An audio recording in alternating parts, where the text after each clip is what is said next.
asalaamaaleykum mbokk yi tey dañ leen a bëgg a indil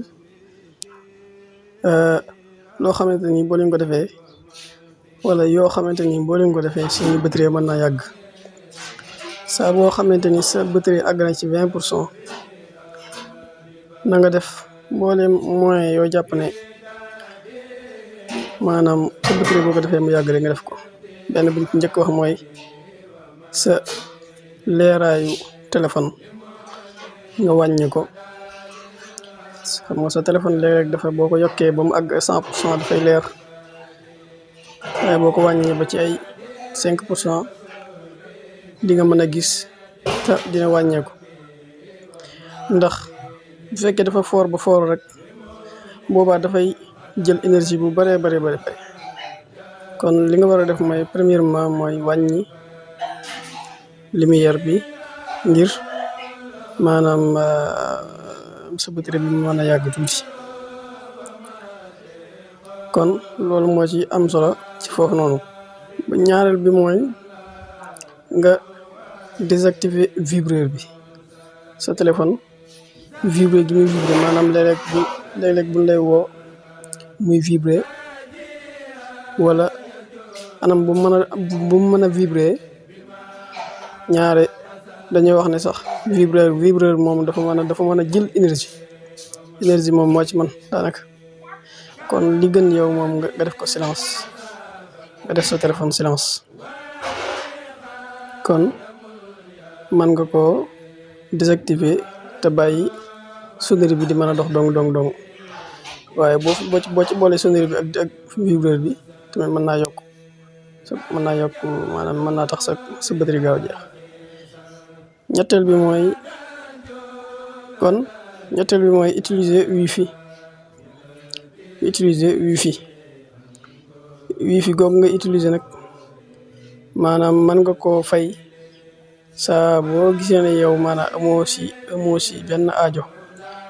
ndax léeg-léeg am na ci ñoo xamante ni duñu connecté ci wifi waaye dañuy bàyyi seen wifi di tàkk noonu te loolu dafay waral sa batterie bi mën naa gaaw a jeex.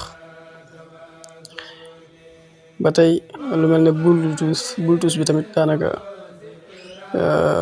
moom tamit bokk na ci li nga xam si boo ko dee taal lu bari da nga taal ko bàyyi ko noonu rek day tax sa jollasu sa batterie bi mën naa gaaw a jeex. ñeenteel bi mooy géolocalisation bi nga fay ko mooy lu mel ne tomb. lii mooy géolocalisation mooy lii lu mel ne tomb nii ma taal nii mooy géolocalisation. kon loolu tamit bokk na ci li nga xamante ni bis boo ko dee taal lu bari nga taal ko bàyyi ko noonu rek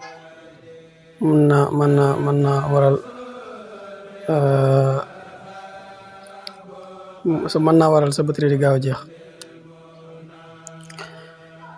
juróomeel bi mooy notification yi nga xam ne mooy faral di wàcc lu bari nga limiter leen ndax ñaar lu si ëpp notification saa bu wàccee dafay taal sa téléphone. maanaam c'est rare nga gis notification bi wàcc sa téléphone du tàkk. kon te yow day leer ba leer notification yëpp yooyu yëpp yu ci bari doo ko lijjanti. kon loolu bokk na ci tamit da nga xam si maanaam gis boo ko limité nga fexe ba yenn notification yi nga désactiver leen dina tax maanaam sa batterie mën a yàgg. juróom-benneel bi mooy désinstaller yenn application yi nga xam ne dañoo groupement ci lu jëm ci wàllum batterie.